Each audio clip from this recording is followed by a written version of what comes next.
निपुण भारत, निपुण भारत,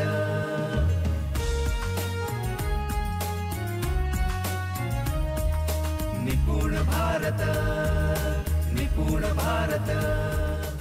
मग 21व्या शतकातली स्वीकार्यता काय आहे? तर अशा पद्धतीची 21व्या शतकातली स्वीकार्यता असणार आहे। मग बघावं लागेल की सोशल मीडियाच्या ट्रेंडमध्ये याने कसं व्यक्त व्हावं, काय व्यक्त व्हावं जेणेकरून याची स्वीकार्यता वाढेल, अशा सगळे प्रश्न आपल्या समोर आहेत। आणि या सगळ्या प्रश्नाचा विचार करून आमच्या शाळेमध्ये तसं काम होतंय का?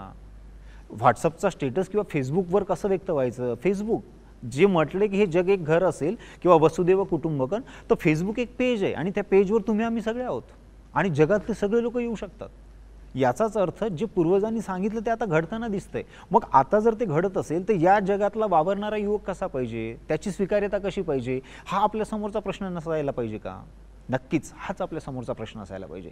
आणि अशी जागतिक स्वीकार्यता असणारी व्यक्तित्व आमच्या शाळेमधून तयार झालं पाहिजे, ते आमचं साध्य आहे। मग ही जागतिक स्वीकार्यतेसाठी काय काय गोष्टी आवश्यक असतील किंवा याच्यासाठी अडथळ्या कुठल्या कुठल्या गोष्टी निर्माण करतात? तर मित्रांनो, जागतिक स्वीकार्यतेमध्ये जर सगळ्यात मोठे कुठले अडथळे असतील तर ते अडथळे आहेत की माझी भाषा, माझी जात, माझा धर्म, माझा पंथ। मी महाराष्ट्राचा आहे, मग मला बाकी काही नको, मला फक्त भारताचंच आहे, बाकी मला काही नको आहे, माझं कल्चर, माझी संस्कृती। जेव्हा जेव्हा तुम्ही या गोष्टीपुढे स्वतःला गुरफटून ठेवाल तेव्हा तेव्हा तुमचा ॲक्सेप्टन्स कमी झालेला असेल। बघा ना आपल्या नेत्यांच्या बाबतीत काय झालंय, आपले नेते पण आपण जातीपुरते मर्यादित केलेत। हा माझा नेता, तो त्या जातीचा, तो त्या जातीचा। एखादी जात जेव्हा एखाद्या नेत्याला मर्यादित करते तेव्हा बाकीच्या लोकांच्या स्वीकार्यतेचं काय होत असेल? नक्कीच त्या व्यक्तीची स्वीकार्यता आम्ही कमी करतोय। असं जर करायचं नसेल आणि माझी मुलं किंवा माझ्या शाळेतली मुलं खऱ्या अर्थाने जर जगाचे नागरिक असतील तर त्यांना या बंधनातून बाहेर पडता आलं पाहिजे आणि त्या बंधनातून बाहेर कसं पडायचं याचं शिक्षण आमच्या शाळेतनं दिलं गेलं पाहिजे। पण आमचं तर उलट प्रक्रिया आमच्यासोबत घडते। आमच्या शाळेतली मुलं तर अधिक जातीवादी होताना दिसत आहेत, अधिक संकुचित होताना दिसत आहेत। याला कोण जबाबदार असणार आहे? मला असं वाटतं याला मी आणि माझी शिक्षण व्यवस्था जबाबदार असणार आहे। या सगळ्याच्या पुढे जर आपल्याला जायचं असेल तर आपल्याला बघावं लागेल की याचा अर्थ मी हे म्हणत नाही की तुम्ही तुमची जात, पंथ, धर्म, भाषा याचा अभिमान, स्वाभिमान वगैरे सगळा बाजूला ठेवा। नाही, तुम्ही स्वाभिमान बाळगा, पण त्या स्वाभिमानासह तुम्ही हे पण समजून घ्यायला पाहिजे की अरे त्याची पण काहीतरी जात आहे, त्याचा पण पंथ आहे, त्याचा पण धर्म आहे, त्याची पण संस्कृती आहे आणि त्या सगळ्या संस्कृती स्वीकारणं। जेव्हा मी इतरांना स्वीकारतो तेव्हा माझी स्वीकार्यता वाढत असते।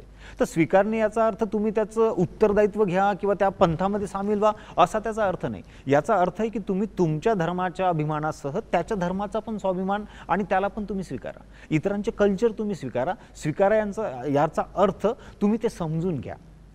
असं जर आपलं प्रत्येक मूल करायला लागलं तर त्याची जागतिक स्वीकार्यता असेल। मग स्वीकार्यता अधिक सहज आणि सोपी कशी असते? जसं आता आपण महाराष्ट्रामध्ये आहोत आणि एखादा यूपीचा म्हणा किंवा एखादा साऊथचा म्हणा अधिकारी आपल्याकडे येतो, IAS किंवा IPS, तर कुठल्या व्यक्तीच्या बाबत आपल्याला अधिक जास्त म्हणजे कुठल्या व्यक्तीच्या बाबतीत आपल्याला जास्त आपुलकी असते? तर जो व्यक्ती मराठीमध्ये आपल्यासोबत संवाद साधेल, छान आपल्यासोबत मराठी बोलू शकेल, त्याच्याविषयी आपली स्वीकार्यता जास्त असेल। मग हे जग जर पूर्ण एक कुटुंब असणार आहे तर मला कुठल्या कुठल्या भाषा यायला पाहिजे जेणेकरून माझी स्वीकार्यता वाढेल? जागतिक स्वीकार्यतेमध्ये हे पण आपण बघायला पाहिजे की अरे वसुदेव जर कुटुंबकम जर आपण खऱ्या अर्थाने म्हणत असू तर मला फक्त आता इंग्रजी येऊन उपयोगाची नाही, मला जापानमध्ये पण चांगली स्वीकार्यता पाहिजे, मला चीनमध्ये पण चांगली स्वीकार्यता पाहिजे, मला रशियामध्ये पण चांगली स्वीकार्यता पाहिजे, जर्मनीमध्ये पण पाहिजे। मग ही स्वीकार्यता केव्हा वाढेल? जेव्हा त्यांचं कल्चर मला कळेल, ज्यांच्या भाषा मला येतील।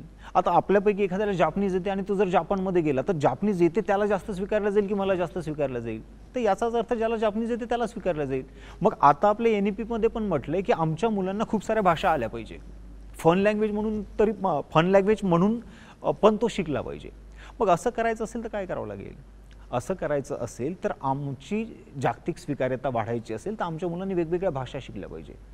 बाबळेवाडीच्या शाळेबद्दल जे आपण बोलतो की जागतिक दर्जाची शाळा म्हणजे काय, शिक्षण देणारी शाळा म्हणजे काय, तर त्या शाळेमध्ये मुलं 5-5, 6-6 आंतरराष्ट्रीय भाषा बोलत आहेत आणि आता भारतातल्या पण विविध भाषा ते शिकतायत। या सगळ्यांचा परिणाम असा होतोय की ते कल्चर त्यांना कळायला मदत होते, ते लोक त्यांना कळायला मदत होतात आणि जेव्हा एखादं कल्चर मला कळते, एखादे लोक मला कळतात तेव्हा आपोआप त्यांच्याविषयी त्यांचा आणि माझ्यामध्ये जिव्हाळा निर्माण होतो आणि तो जिव्हाळा निर्माण झाला की स्वीकार्यता वाढते। तर इथून पुढे आपले जे काही नागरिक आपल्याला विकसित करायचे आहेत, जे आपल्याला अपेक्षित आहेत ते हे आहेत की माझ्या शाळेमधनं बाहेर पडणारी मुलं उद्या हे जगाचे नागरिक असणार आहेत आणि सगळ्या जगाने त्यांना स्वीकारलं पाहिजे। सगळ्या जगाला वाटलं पाहिजे की ही मुलं आम्हाला हवी आहेत.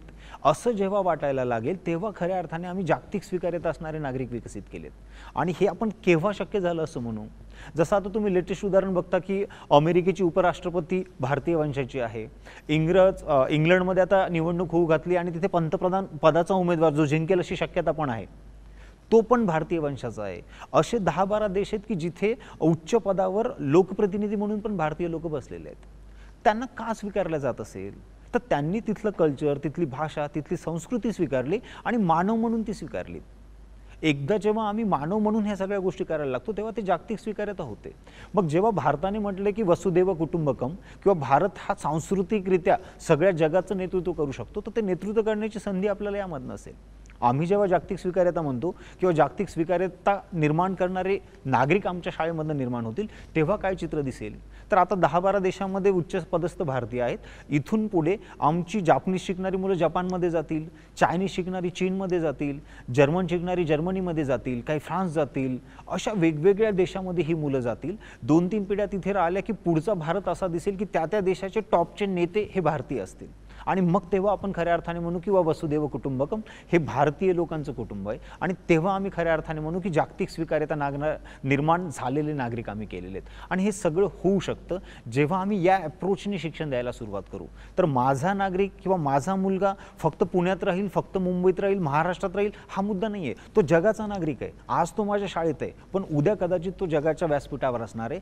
त्यामुळं तो अप्रोच असणारं, ते अप्रोच निर्माण करणारं शिक्षण जर आम्ही शालेय व्यवस्था देऊ शकली तर खऱ्या अर्थाने आम्ही शिक्षण देतोय. आणि म्हणून जागतिक दर्जाचं भविष्यविधी शिक्षण आपण जेव्हा म्हणतोय त्याचा पहिला आयाम आहे की असं व्यक्तित्व तयार करणे ज्याला जागतिक दर्जाची स्वीकार्यता असेल. तर पहिला आयाम कुठला? असं व्यक्तित्व तयार करणे ज्याला जागतिक दर्जाची स्वीकार्यता असेल. दुसरा आयाम आपल्याला समजून घ्यायचा आहे, पण तो आपण पुढच्या व्हिडिओमध्ये समजून घेऊ. अवश्य बघा पुढचा व्हिडिओ ज्यामध्ये आपण दुसरा आयाम समजून घेऊ. Thank you so much.